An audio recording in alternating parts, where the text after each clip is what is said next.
미국을 방문 중인 프란치스코 교황이 오늘 연방의회 상하원 합동회의에서 교황으로는 처음으로 연설에 나섰습니다.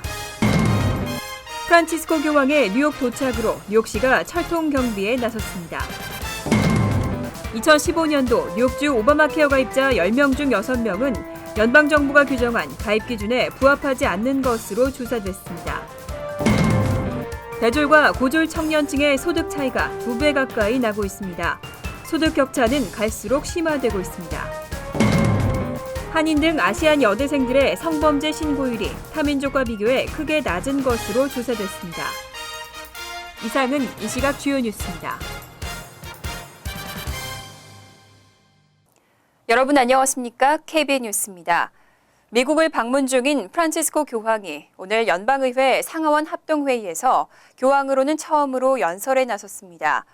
교황은 연설에서 이민자와의 연대 감정을 강조하고 사형제 폐지를 주장하는 등 평화의 메시지를 전달했습니다. 금홍기 기자입니다. 생애 처음으로 미국을 방문 중인 프란치스코 교황은 연방의회 상하원 합동회의 연설에서 이민자에 대한 적대적 감정을 버려야 한다고 촉구했습니다.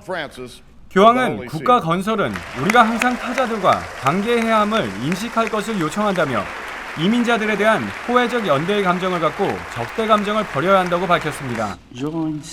또 교황은 사형 제도와 관련해 성서의 황금률은 생명의 모든 단계에서 인간 생명을 보호할 의무를 우리에게 부여했다며 모든 생명은 존중받아야 하며 지구에서 사형 제도는 폐지돼야 한다고 말했습니다. This conviction has led me from the beginning of my ministry to advocate at different levels the global abolition of the death penalty. 한편 워싱턴 DC에서 의회 합동 연설을 마친 교황은 UN 정상회의 참석과 메디슨 스퀘어 가든에서 준비하는 대중 미사를 보기 위해 오늘 뉴욕에 도착했습니다. UN 연설에서 교황은 유럽 난민 문제와 기후 변화에 따른 대응 등을 촉구할 것으로 예상되고 있습니다. 교황은 미국을 방문해 정치적으로 민감한 이슈를 정면 거론하며 정치권에 파장을 불러일으키고 있습니다. 현재 뉴욕에 머무르고 있는 교황은 26일에 필라델피아를 방문해 일정을 소화한 뒤 27일에는 바티칸으로 귀국할 예정입니다. KBN 뉴스 금홍기입니다. 프란치스코 교황의 뉴욕 도착으로 뉴욕시는 철통 경비에 나섰습니다. 오늘부터 교황의 일정에 따라 맨하튼 곳곳에서 교통이 통제되고 검문 검색도 강화됐습니다. 프란치스코 교황은 오늘 예정된 의회의 상하원 합동연설을 모두 마치고 뉴욕 방문을 시작했습니다. 교황의 뉴욕 방문 일정에 따라 맨하튼의 도로 곳곳이 엄격히 통제되고 검문 검색도 강화됐습니다. 교황은 25일 9.11 추모 기념관을 방문하고 수만 명과 함께 센트럴파크를 행진할 예정입니다. 이어 맨하튼 한가운데에 있는 메디슨 스퀘어 가든에서 2만여 명이 참석하는 미사를 집전할 계획입니다. 이에 따라 교황이 뉴욕에서 머무는 숙소 인근 파크 애비뉴에서 5번가와 70에서 73가 구간이 오늘 오후 10시부터 25일 오전 6시까지 통제됩니다. 오늘 저녁 미사를 집전하는 세인트 패트릭스 성당 인근의 교통도 통제되고 25일에는 유엔 총회 연설, 9.11 추모 박물관 방문, 메디슨 스퀘어 가든의 대미사 접전, 이스트 할람의 카톨릭 초등학교에서 예정된 이민자 학생들과의 만남 등 교황의 일정에 따라 주변 교통이 통제됩니다. 프란치스코 교황은 뉴욕 일정을 마친 후에는 필라델피아를 방문합니다. 2015년도 뉴욕주 오바마케어 가입자 10명 중 6명은 연방 정부가 규정한 가입 기준에 부합하지 않는 것으로 조사됐습니다. 그럼에도 불구하고 보조금 수혜 혜택을 받고 있는 것으로 드러나면서 연방 정부 차원의 감사가 강화될 것으로 전망됩니다.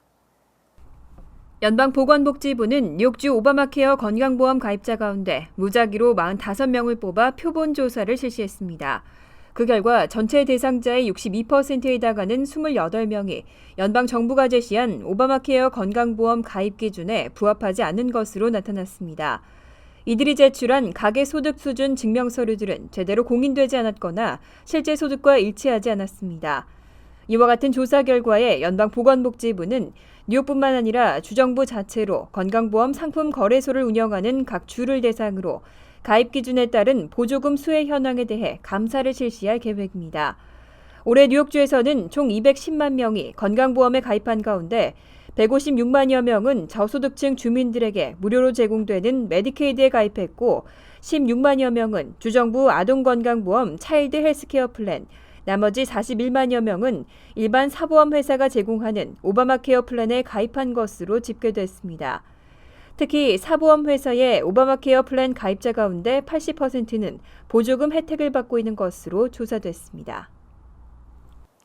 앞으로 외국인과 재외국민을 상대로 한 한국 정부의 건강보험 규제도 강화될 것으로 보입니다. 지난 5년간 외국인과 재외국민의 건강보험 수지가 4천억 원의 적자를 기록했는데요. 보험제도의 맹점을 이용하는 부정수급을 막기 위한 대책이 시급하다는 목소리가 커지고 있습니다. 국회 보건복지위원회 문정림 의원이 국민건강보험공단으로부터 제출받은 자료를 분석한 결과 지난 5년간 미국 시민권자 한인을 포함한 외국인과 재외국민의 건강보험 수지가 4천억 원이 넘었습니다. 2010년에서 2014년 외국인이나 재외국민 지역가입자가 납부한 보험료에서 보험 급여를 받은 액수를 뺀 보험 수지는 총 4,231억 원의 적자를 기록했습니다.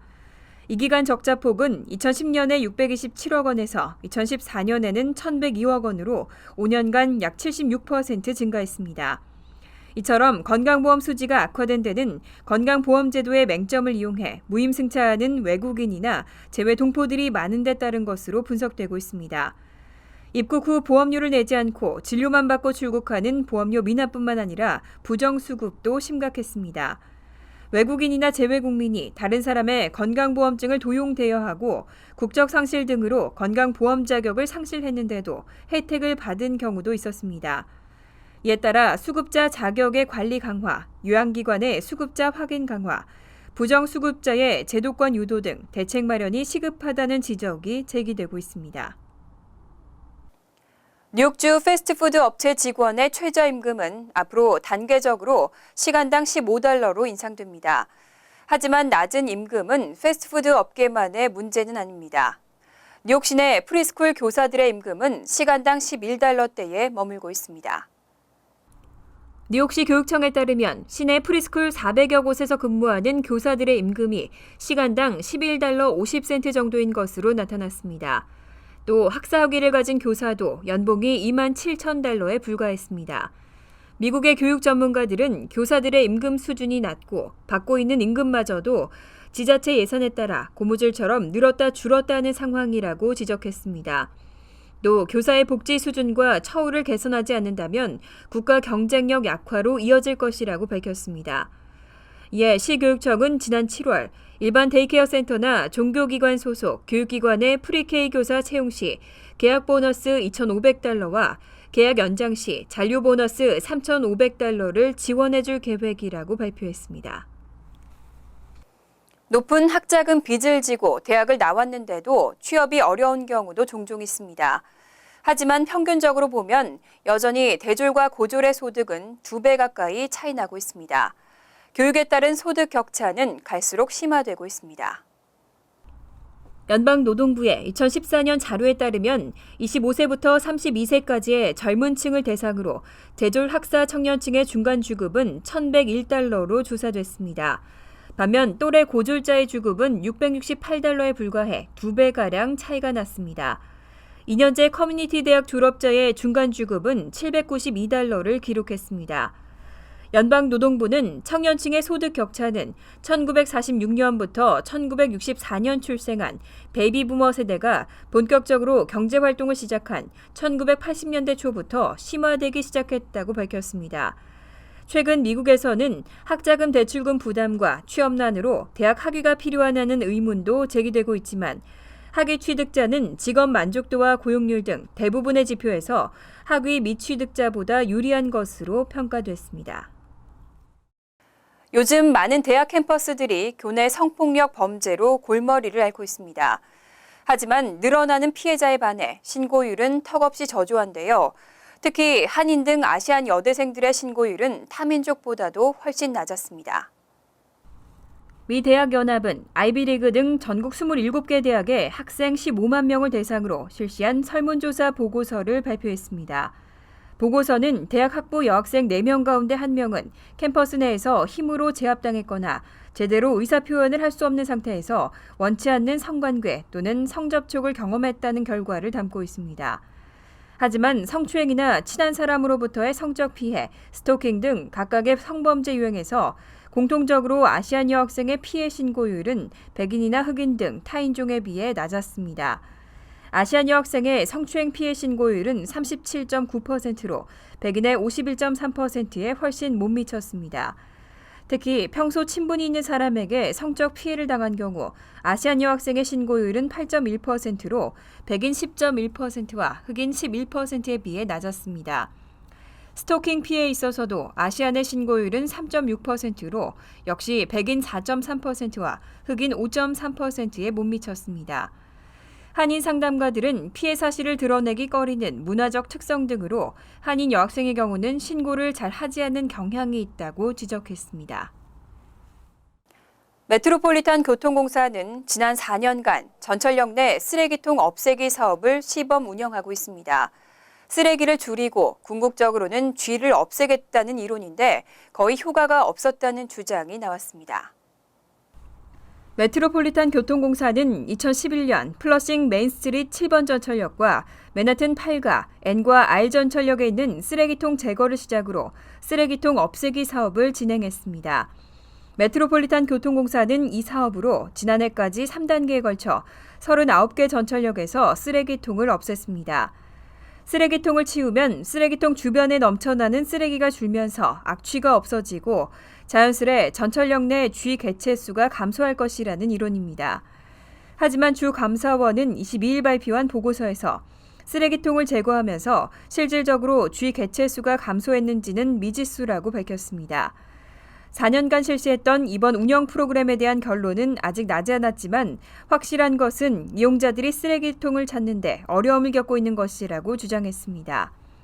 메트로폴리탄 교통공사는 지난달 공개한 보고서에서 쓰레기통 제거 시범 운영 대상역에서 36에서 67%의 쓰레기 감소 효과가 나타났다고 밝힌 바 있습니다. 또 프로그램을 계속 운영할 것이지만 다른 역으로의 확대는 아직 결정되지 않았다고 덧붙였습니다. 요즘 기름값이 정말 많이 내렸습니다. 뉴저지 많은 지역에서 대부분 갤런당 $2 밑으로 내려갔는데요. 이런 저유가는 내년 말까지 이어질 것으로 전망되고 있습니다. 대부분의 전문가들은 국제유가가 내년에도 배럴당 $60를 넘기는 힘들 것으로 전망하고 있습니다. 월스트리트저널이 13개 투자은행을 대상으로 내년 유가 전망을 조사한 결과 브렌트유와 서부 텍사스산 원유가 각각 평균 배럴당 $58 70센트와 $54 40센트로 조사됐습니다. 한 달 전 조사 때와 비교하면 모두 $9씩 하락했습니다. 지난해 6월만 해도 배럴당 $100가 넘었던 국제유가는 현재 브렌트유와 서부 텍사스산 원유 모두 $50 밑에서 거래되고 있습니다. 전문가들은 중국을 비롯한 신흥시장의 수요 감소와 원유 과잉 공급이라는 불균형 때문에 저유가는 한동안 계속될 것으로 분석하고 있습니다. 특히 골드만삭스는 국제유가가 배럴당 $20까지 떨어질 가능성이 높다고 관측했습니다. 유가 전망조사에 참가한 투자은행 가운데 브렌트유가 내년 중으로 $70를 넘을 것이라고 예측한 곳은 3곳에 불과했습니다. 또 서부 텍사스산 원유가 배럴당 $70에 도달할 것으로 전망한 곳은 스탠더드 차터스 한 곳에 그쳤습니다. 잠시 후 KBN 뉴스가 계속됩니다.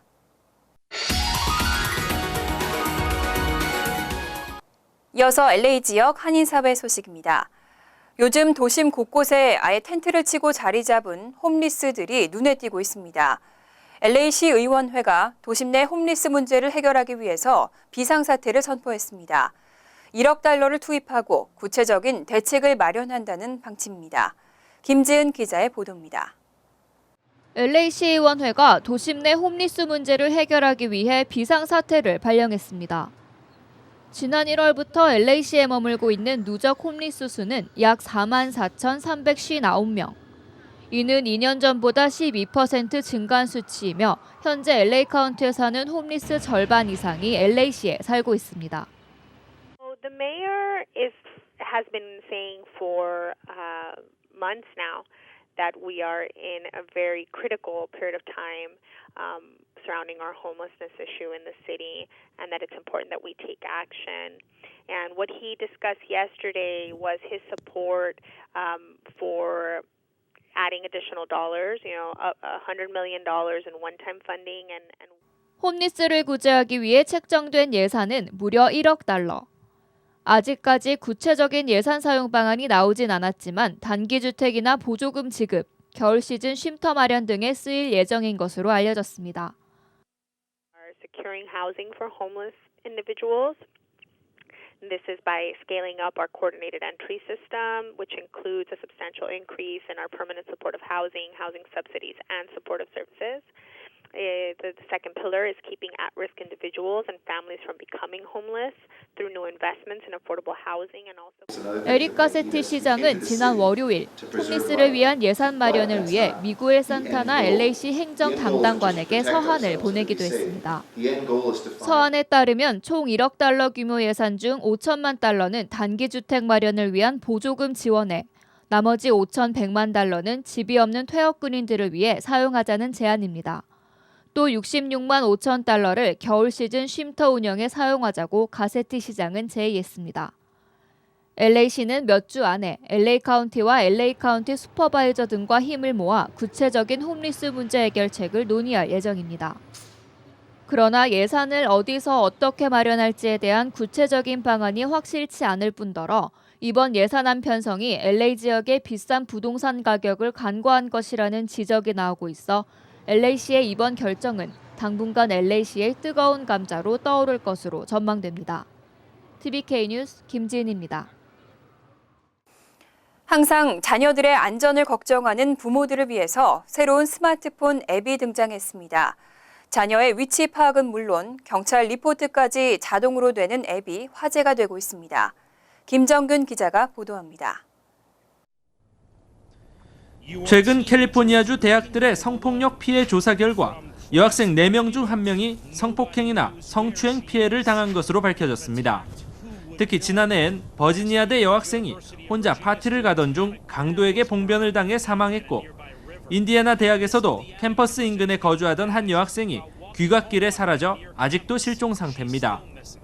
이처럼 초등학생부터 대학생까지 주로 여학생을 타겟으로 한 범죄가 늘고 있는데 자녀의 신변을 보호하기 위한 스마트폰 앱이 출시돼 눈길을 끌고 있습니다. 가장 먼저 컴패니언이라는 이름의 앱입니다. 이 앱은 전화기에 저장된 누군가를 지정해 자신의 위치를 알려주면 갑자기 뛰거나 전화기를 떨어뜨렸을 때 상대방에게 경고 메시지를 전해줍니다. 다음은 서클 오브 6. 이 앱은 긴급 상황 시 한 사람이 아닌 최대 6사람에게 경고 메시지를 전합니다. 위치 추적은 기본. 가족뿐 아니라 친구들의 스마트폰에 앱만 깔아놓으면 언제든 사용 가능합니다. 마지막으로 현재까지 나온 앱 중에서 가장 업그레이드된 기능을 갖고 있는 라이프라인입니다. 앞서 소개된 컴패니언 앱 기능에 경찰 리포트가 추가된 것으로 위급 상황 시 앱을 열어 스크린에 엄지손가락만 갖다 대면 알람이 울립니다. 이후 16초 동안 자신이 지정한 4자릿수 암호를 누르지 않으면 곧바로 경찰에 자동으로 신고 접수됩니다. My daughter is 13. I'm going to have her put it on her phone and hopefully she'll never have to use it, but if in need rises, it's there for her. 한편 3가지 앱 모두 앱스토어에서 무료로 다운로드 받을 수 있으며 경찰 자동 리포트 기능의 라이프라인 앱은 첫 달은 무료 사용이 가능하지만 두 번째 달부터는 매달 $4 99센트씩 지불해야 합니다. MBC 뉴스 김정균입니다. 월드리포트입니다. 지구 최대의 물 저장고인 빙하가 금세기 들어 역대 가장 빠른 속도로 녹고 있습니다.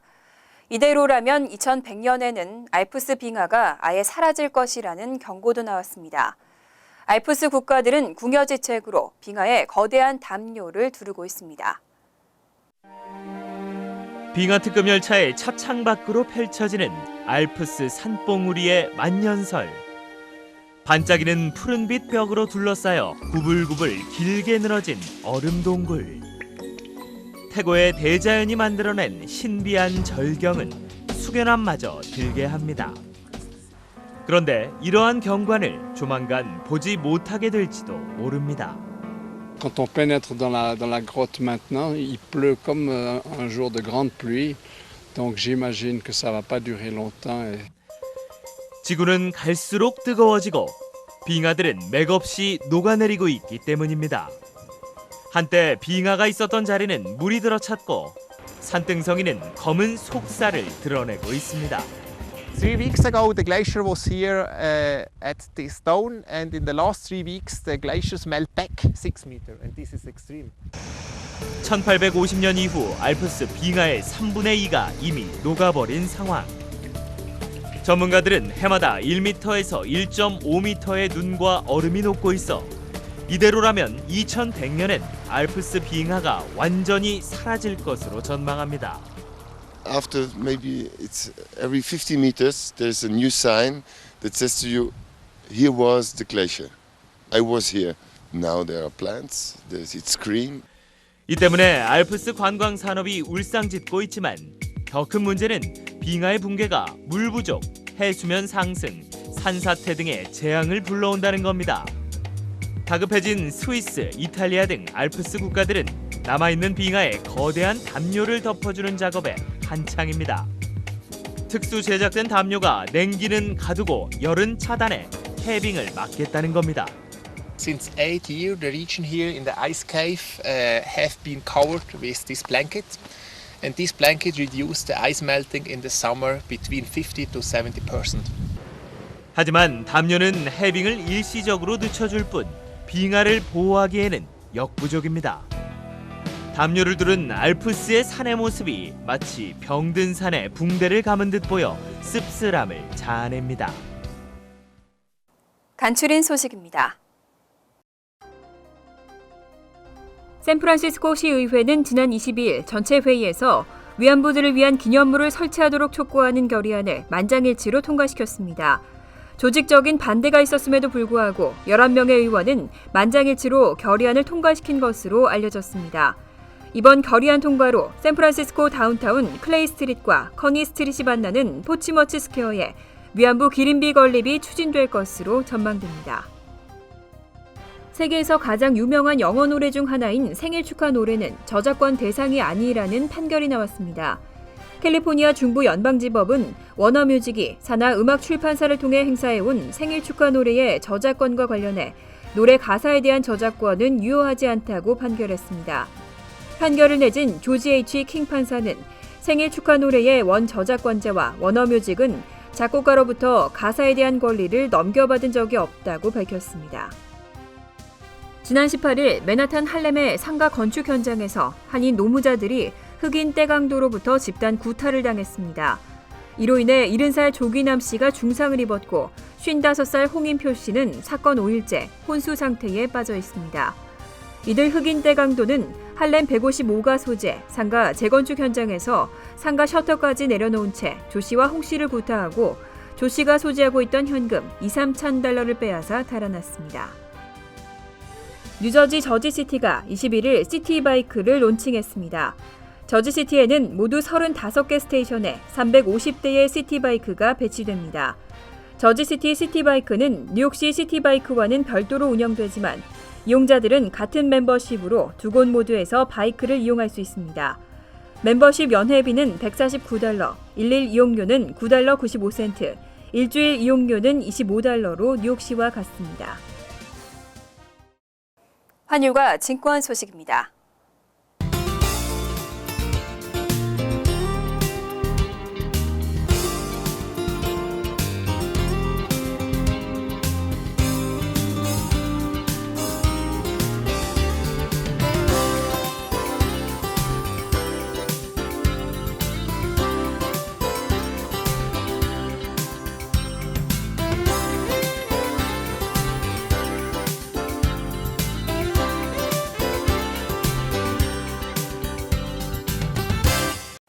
이어서 날씨입니다. 금요일은 가끔 구름만 끼고 화창하겠습니다. 낮 최고 기온은 76도, 섭씨 24도, 밤 최저 기온은 60도, 섭씨 16도로 예상됩니다. 토요일도 대체로 화창한 날씨가 되겠습니다. 일요일은 구름 많고 흐린 날씨가 예상됩니다. 이상으로 KBN 뉴스를 마칩니다. KBN과 함께 즐거운 저녁 되시기 바랍니다.